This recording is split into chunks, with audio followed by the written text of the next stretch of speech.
Hello guys. तो यार सबसे पहले कुछ लोगों को हो सकता है ये लगे कि गगन सर की वीडियो थी, बट ऐसा नहीं है। तो उस चीज़ के लिए आई एम वेरी सॉरी। तो उस चीज़ को लेके आप थोड़ा ज़्यादा सोचना मत, क्योंकि मुझे पता था, क्योंकि यार व्यूज़ तो आएंगे नहीं, तो ऐसे करके व्यूज़ आ जाएंगे। तो ये चीज़ आप पहले तो माइंड मत करना। दूसरी बात, वीडियो को आखिर तक पूरा देखना, ठीक है। वीडियो को आखिर तक पूरा देखना। आई होप, मैं उम्मीद करता हूँ कि मैं जो चीज़ आपको बताना चाह रहा हूँ ना, वो आपको अच्छे से डिलीवर हो जाएगी, ठीक है। आपको कोई दिक्कत नहीं आएगी। रही बात इस क्वेश्चन की जो आपने थंबनेल पे देखा, ये क्वेश्चन भाई एक हॉट क्वेश्चन है, ठीक है। क्योंकि CPO 2019 के अंदर ये क्वेश्चन आया, और अभी जो फेज़ 8 वाले जो हो रहे हैं एग्ज़ाम, उनके अंदर आया, और मुझे पूरी उम्मीद है ये मेंस में भी आएगा।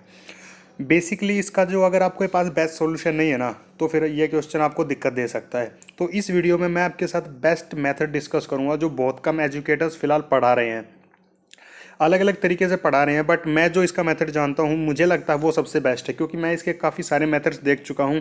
और उनके बाद मुझे ये समझ में आया कि ये वाला मेथड, मतलब अलग अलग मेथड जानने के बाद मुझे पता चला कि उनमें से कौन सा मेथड बेस्ट है, जिससे कोई भी क्वेश्चन हो इस तरह का, हर एक क्वेश्चन खत्म हो जाएगा विद इन 20 सेकेंड्स, ठीक है, और फुल एक्यूरेसी के साथ। तो वीडियो को आखिर तक ज़रूर देखना। मैं ये नहीं कहूँगा कि चैनल को सब्सक्राइब करो या वीडियो को लाइक करो, अब बस वीडियो को पूरा देखो। और ज़्यादा बेहतर रहेगा कि आप एक एसएससी के स्टूडेंट हो, और ज़्यादा बेहतर रहेगा कि एसएससी मेंस हो। मैं CGL 2018 क्लियर कर चुका हूँ, CPO क्लियर कर चुका हूँ, CHSL क्लियर कर चुका हूँ, और एक स्टेट गवर्नमेंट का एग्ज़ाम भी क्लियर कर चुका हूँ। और इस बार भी मैं जो CGL का मेंस है वो लिखने जा रहा हूँ। और बहुत जल्दी मैं आपके साथ इसी चैनल पे मिलूंगा लाइव वीडियो के साथ, जिसमें आपको मेरा फेस भी दिखेगा, तब शायद सिचुएशन ज़्यादा बेहतर रहेगी। तो अभी के लिए हम इस क्वेश्चन को डिस्कस करते हैं। क्वेश्चन बेसिकली क्या कहना चाह रहा है, ध्यान से सुनो। क्वेश्चन कह रहा है 489xy is divisible by 3711, find 2x+3y। हमें एक फंक्शन दिया गया है, उसकी वैल्यू निकालनी है। उसके अंदर हमें x और y की वैल्यू पुट करनी है, काम हो जाएगा, ठीक है। बट x और y क्या है, वो बड़ी ही मुश्किल चीज़ है। और x और y कैसी संख्या है, आप कहोगे सर 489xy।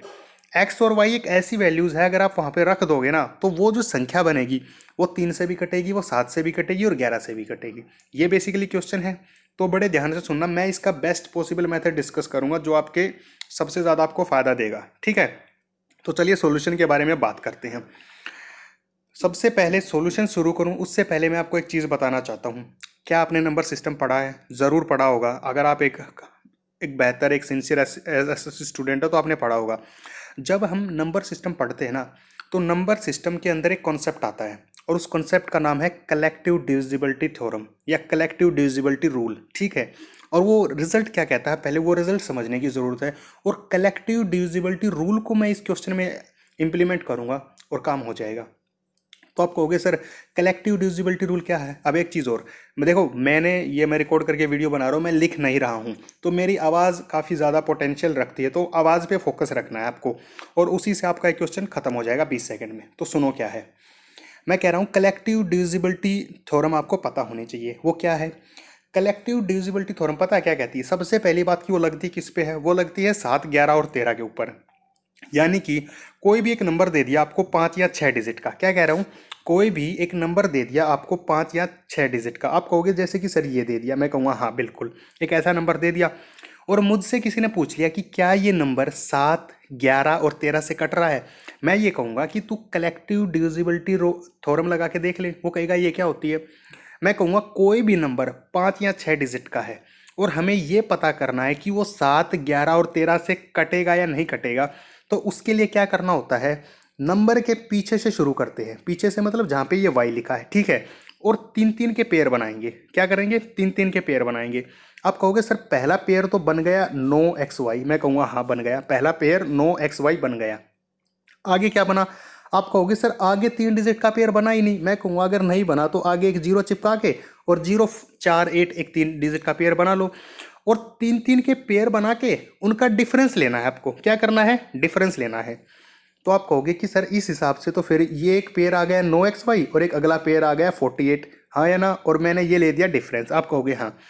तो कलेक्टिव डिविजिबिलिटी रूल क्या कहता है कि कोई भी अगर 6 डिजिट का नंबर है, और उसमें अगर मैं 3 3 के पेयर बना दूं, ठीक है, और उनका ले दूं डिफरेंस, अगर वो डिफरेंस 7 से कट गया तो ये बड़े वाला जो नंबर है ना, ये नंबर भी 7 से कटेगा। अगर वो डिफरेंस 11 से कट गया तो ये नंबर भी 11 से कटेगा। अगर वो डिफरेंस 13 से कट गया तो वो नंबर भी 13 से कटेगा। समझ में आ गया? तो यही हम इसमें लगाने वाले हैं। तो आप क्या समझे कि सर कलेक्टिव डिविजिबिलिटी रूल ये कहता है कि कोई भी 5 या 6 डिजिट का नंबर है, हम उसके 3 3 के बनाएंगे पेयर और उनका लेंगे डिफरेंस, और वो डिफरेंस अगर 7 11 और 13 से कट गया तो नंबर भी 7 11 13 से कट जाएगा। और इसी चीज़ का मैं यहाँ पे इस्तेमाल करूँगा। अब ध्यान से सुनना। आप कहोगे कि सर नंबर था, नंबर ये दिया हुआ था, ठीक है, ये मेरे को नंबर दिया हुआ था, और इस नंबर में मैंने लगा दी डिविजिबिलिटी थ्योरम कलेक्टिव वाली। क्या कही? 3 3 के पेयर बनाएंगे। आप कहोगे सर आपने बना लिया, यहां तक समझ में आ गया, आगे क्या? अब ध्यान से सुनो। मैंने क्या कहा? कलेक्टिव डिविजिबिलिटी थ्योरम लगाने के लिए आपके पास 3 7 और sorry mistake, collective divisibility theorem तब लगेगी जब आपके पास क्या होगा? 7 11 और 13, या इनमें से कोई भी एक नंबर है, ठीक है। तो आप ये कहोगे कि सर क्वेश्चन में मुझे ये कहा गया है कि जो नंबर है ना वो 3 से 7 से और 11 से कट रहा है, यहाँ पर 13 नहीं दिया गया है। अब बड़े ध्यान से सुनना। मैं कहूँगा ठीक है, अगर तेरे को 13 नहीं दिया गया तो क्या 7 और 11 दिया है? आप कहोगे हाँ सर ये तो मेरे पास है क्वेश्चन में। तो बड़े ध्यान से एक बात बताओ मुझे, अगर कोई नंबर 3 से कट रहा है, 7 से कट रहा है, 11 से कट रहा है, तो क्या वो उनके एलसीएम से कटेगा? आप कहोगे बिल्कुल कटेगा, हाँ या ना? तो मैं यहीं पे कहता हूँ, अगर कोई नंबर 7 से कट रहा है, 11 से कट रहा है, तो क्या वो उनके एलसीएम से कटेगा? आप कहोगे हाँ। ठीक उसी तरह, तो यही प्रॉपर्टी मैं यहाँ पे इस्तेमाल कर रहा हूँ। मैंने कलेक्टिव डिविजिबिलिटी थ्योरम लगाई, उसने क्या कहा कि जो नंबर्स का डिफरेंस है ना 3 3 के पेयर का, वो 7 11 और 13 से कटेगा।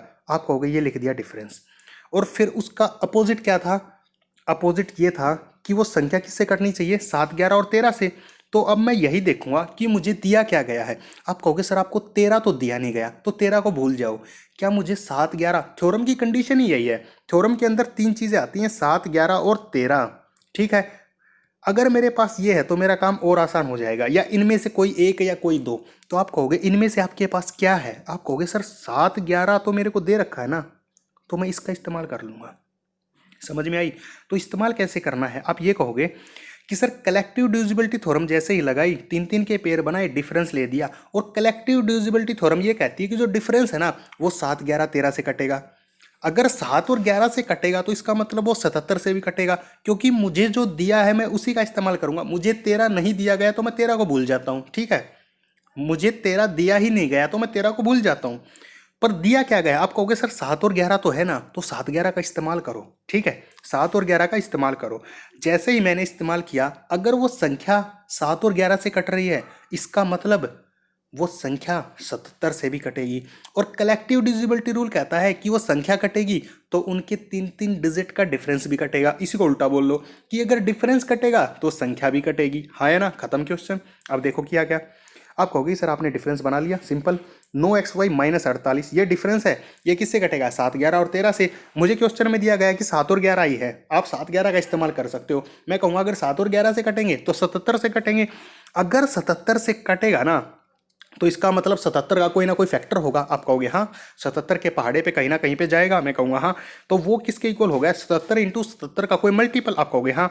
तो यहाँ से 9xy की वैल्यू मैंने निकाल ली। क्या निकाल ली? 9xy। कितना आ गया? आप कहोगे ये माइनस 48 है, इधर आगे ये प्लस 48 हो जाएगा, हाँ है ना? अब इसको देखो, ये क्या है? आप कहोगे सर ये 3 डिजिट का नंबर है। ये क्या है? ये 3 डिजिट का नंबर है, 9xy। ये क्या है? 3 डिजिट का नंबर है, 9xy है। तो इसका मतलब 9xy की वैल्यू क्या हो सकती है? आप कहोगे सर ये 9 से शुरू हो रहा है और ये 3 डिजिट का नंबर है, तो या तो ये 900 होगा या ये 999 होगा या इनके बीच में कुछ होगा। मैं कहूँगा हाँ बिल्कुल। बट मैंने क्या किया? अब मैंने लगा लिया हिट एंड ट्रायल। क्या लगा लिया? Hit and trial. यानी कि x की मुझे ऐसी वैल्यू रखनी है, ये जो था ना यहाँ पर मुझे x की एक ऐसी वैल्यू रखनी है जिसको मैं 77 से मल्टीप्लाई करूं, उसके अंदर 48 जोड़ूं तो मेरी बात 900 के ऊपर पहुंच जाए। आप कहोगे कि सर अगर मैं x का मान 10 रख देता हूं तो 770 हो जाएगा, 48 जोड़ूंगा तो बात 800 से ऊपर चली जाएगी। मुझे क्या करना है? 900 से ऊपर लेके जाना है। इसका मतलब x का मान 10 से थोड़ा सा बड़ा रखना होगा। तो फिर मैं x का मान जब 12 रखूंगा ना, तो और जैसे ही 12 रखूंगा और 77 गुना में 12 करूंगा तो मेरा कितना आ जाएगा? 924। और जैसे ही 48 जोड़ूंगा मेरी वैल्यू कितनी आ गई? 972। इधर क्या था? आप कहोगे सर 9xy, इधर क्या था? 972। इसका मतलब 9xy ही 972 है। तो x का मान आ गया 7 और y का मान आ गया 2, इसमें पुट कर दो, आपका आंसर आ गया। समझ आया? नहीं आया? अभी एक और क्वेश्चन देता हूं, वो आपको और अच्छे से समझ में आएगा।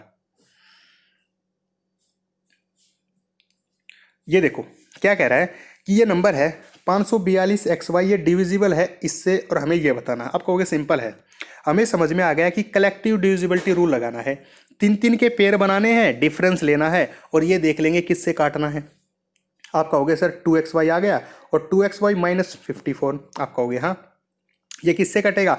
आप कहोगे कि सर 7, 11 और 13 से कटेगा, 13 तो दिया नहीं, तो 7 और 11 का इस्तेमाल करेंगे, तो इसका मतलब ये 77 से कटेगा।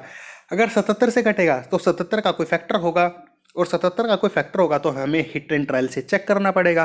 तो आप कहोगे ये वैल्यू तो यहाँ पे आ जाएगी बड़े आराम से, 54 आ गया।